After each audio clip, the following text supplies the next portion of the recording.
इस वीडियो और एडवोकेट सुबोध गुप्ता के चैनल का उद्देश्य समाज में कानून की जागृति पैदा करना है। यह वीडियो अगर शिक्षाप्रद लगे तो लाइक, सब्सक्राइब और शेयर करना मत भूलें। जय हिंद। बिल्कुल बिना डरे बायर से अपफ्रंट साफ साफ उसको कहना है, अंत में डील होने से पहले, एग्रीमेंट साइन होने से पहले। डील होने का मतलब है कि जब प्राइस फिक्स हो जाए उसे कहने कि देखो सर ऐसा है, अपनी बातें हो गई है, प्रॉपर्टी आपने देख लिया, प्राइस अपना फिक्स हो गया है, सारी मुख्य बातें भी अपनी तय हो गई है, लेकिन मैं आपको स्पष्ट कर देना चाहता हूं कि कुछ भी हो जाए मैं ये 5 काम नहीं करूंगा। ये मैं आपको स्पष्ट रूप से आपके मुंह पे बोल रहा हूं। आपको समझ में आए तो मेरी प्रॉपर्टी खरीदो, नहीं समझ में आए तो कोई बात नहीं। हाँ, वो बोलेगा भाई साहब कौन से 5 काम नहीं करोगे, तो वो 5 काम बता रहा हूं।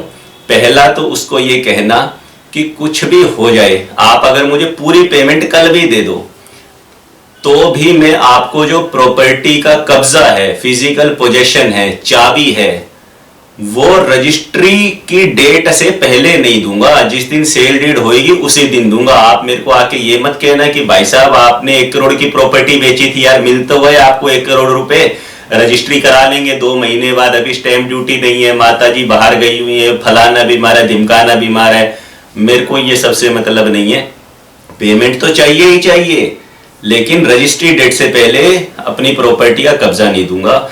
ऐसा इसलिए कह रहा हूं, इसके बहुत सारे खतरे हैं, उसकी चर्चा इस वीडियो में नहीं कर सकता। मैंने सेपरेट वीडियोस बना रखे हैं इस विषय पर भी। दूसरी बात आपको ये कहना है कि जो मेरे प्रॉपर्टी की ओरिजिनल डॉक्यूमेंट्स हैं सारे, जो मैंने अभी आपको दिखाए और जिसकी एक लिस्ट बना के मैंने एग्रीमेंट के साथ भी लगा दी है कि ये डॉक्यूमेंट मेरे पास हैं, इसके अलावा और कोई डॉक्यूमेंट मांगना मत, है ही नहीं, दे सकता नहीं।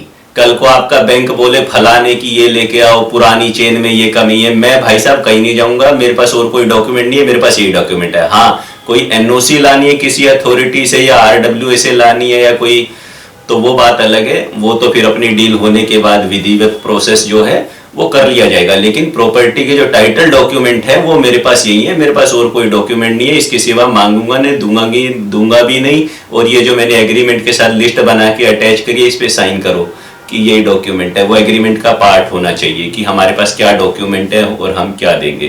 तीसरा पॉइंट उसको बोलना है कि भाई साहब कुछ भी हो जाए, आज आपने बोला हम बायर है, हम खरीद रहे हैं, मैं आपके किसी नॉमिनी के नाम या किसी रिश्तेदार के नाम या किसी एरे गहरे के नाम, थर्ड पार्टी के नाम पे रजिस्ट्री नहीं करवाऊंगा।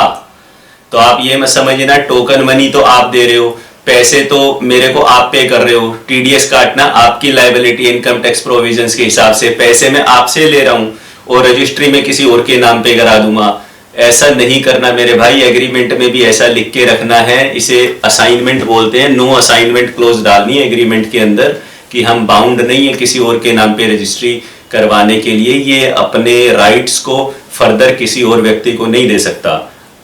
बल्कि आमतौर पे जो प्रॉपर्टी डीलर्स द्वारा बनाए गए स्टैंडर्ड एग्रीमेंट होते हैं जो मेरे सामने आते रहते हैं, उसमें ये लिखा रहता है बायर चाहे तो रजिस्ट्री किसी और के नाम पे करा सकता है, इसमें सेलर को कोई आपत्ति नहीं होगी। क्यों नहीं होगी आपत्ति? आपत्ति ही आपत्ति है, लीगली भी गलत है, इनकम टैक्स एंगल से भी प्रॉब्लम है, बहुत सारी आपत्ति है इसमें। तो लीगली अगर असाइनमेंट क्लोज डल गया तो लीगली सही भी हो, तो मुझे नहीं करनी भाई दूसरे के नाम पे रजिस्ट्री। इसमें कॉम्प्लिकेशंस हैं। कल को मैंने दूसरे के नाम पे रजिस्ट्री कर दी, पैसा उसके खाते से तो आया नहीं, इसके खाते से 50 लाख रुपए आ रखे हैं। कल को ये मेरे ऊपर कोर्ट में केस कर देगा, तुमने तो 50 लाख मेरे वापस ही नहीं करे और मेरे नाम पे रजिस्ट्री नहीं कराई। अगर वैसा करना भी होता है तो उसका एक सेपरेट एग्रीमेंट बनता है, सेपरेट लीगल फॉर्मेलिटीज होती हैं। तो ऐसे कोई मजाक नहीं है कि लिख दिया और बाद में उठा के किसी को भी कपड़े पहना के ले आए, नहला धुला के कि अब रजिस्ट्री इसके नाम पे होगी। कहना मैं नहीं करूंगा किसी और के नाम पे रजिस्ट्री। आप ही बायर हो, सोच लो अभी भी किसी और के नाम पे करानी है तो उसको लेके आओ और उसको इस एग्रीमेंट पे साइन करवाओ। चौथा पॉइंट उसे बोलना है कि भाई साहब रजिस्ट्री वाले दिन किसी भी पावर ऑफ अटॉर्नी होल्डर के नाम पे रजिस्ट्री नहीं कराऊंगा। कई लोग कहते हैं जी वो तो बीमार है माता जी, वो तो केरला में है, वो आ नहीं सकती। कोई कह रहा है वो अमेरिका में है, कोई लंदन में है। भाई कोई कहीं पे भी हो, हमारी प्रॉपर्टी तो यहाँ है, हमारी प्रॉपर्टी यहाँ है, ये तहसील है, ये हिंदुस्तान है, ये गांव है और ये शहर है।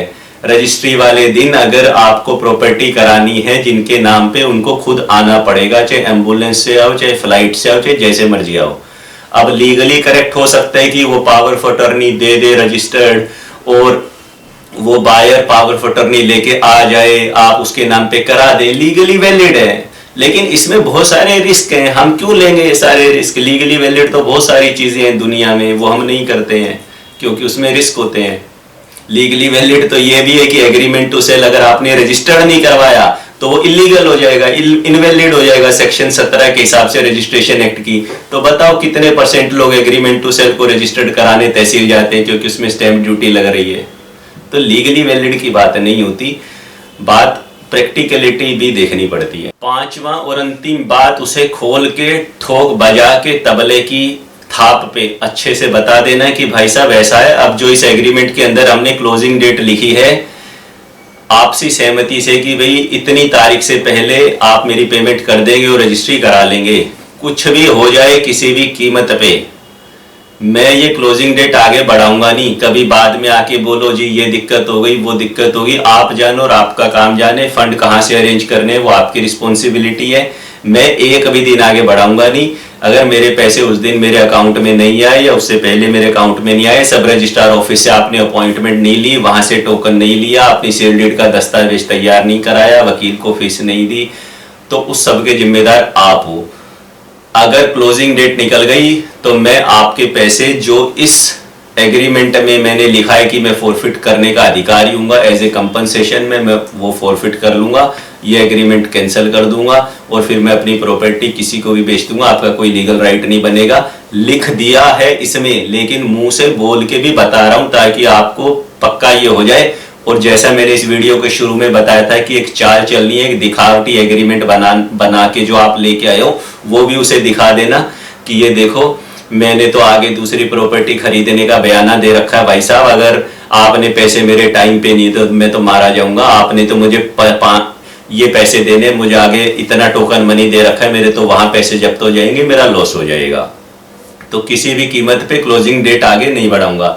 फिर भी अगर वो कहते हैं भाई साहब देखो दुनिया है, ऊंच नीच हो जाती है, क्या पता चलता है भविष्य का, 5-10 दिन 15 दिन ऊपर नीचे भी हो जाते हैं, ऐसे अड़ने से बात थोड़ी बनती है, तो इस प्रकार की बातें वो करे तो बोले ठीक है कोई बात नहीं।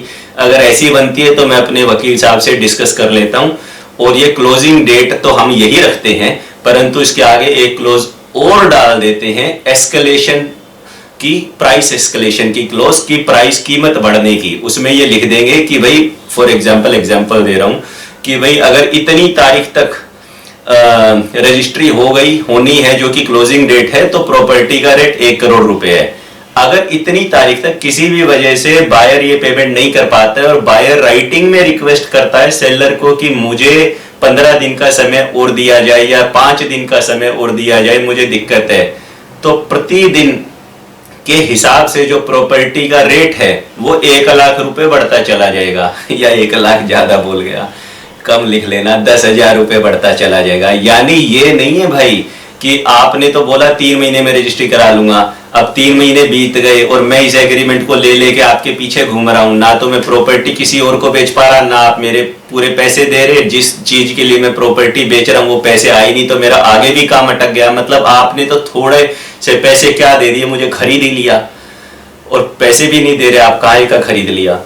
तो हम तो बिक नहीं गए थे, लेकिन आप प्राइस एस्केलेशन क्लोज डालेंगे ना कि अगर इतनी तारीख तक पैसे नहीं आए तो प्रतिदिन प्रॉपर्टी का रेट जो अब 1 करोड़ है वो 1,10,000 हो जाएगा अगले दिन, और अगले दिन 1,20,000 हो जाएगा, और इस तरह से 30 दिन तक मैक्सिमम एक्सटेंशन हो सकता है। और उसके बाद फिर ये एग्रीमेंट रद्द होगा और कंपनसेशन के रूप में जो बयाना टोकन मनी दिया था वो फॉरफिट हो जाएगा। इस तरह की जब आप स्ट्रॉन्ग लीगल बातें उससे करेंगे तो आप सुरक्षित रहेंगे। तो मेरे ख्याल से इस वीडियो में मैंने बहुत सारी ऐसी बातों को कवर कर दिया है जिससे कि जब आप बायर के साथ मीटिंग करने जाएं तो आप ये सावधानियां रखेंगे तो उम्मीद करता हूं कि आपकी ट्रांजैक्शन सेफ रहेगी और टाइमली कंप्लीट हो जाएगी।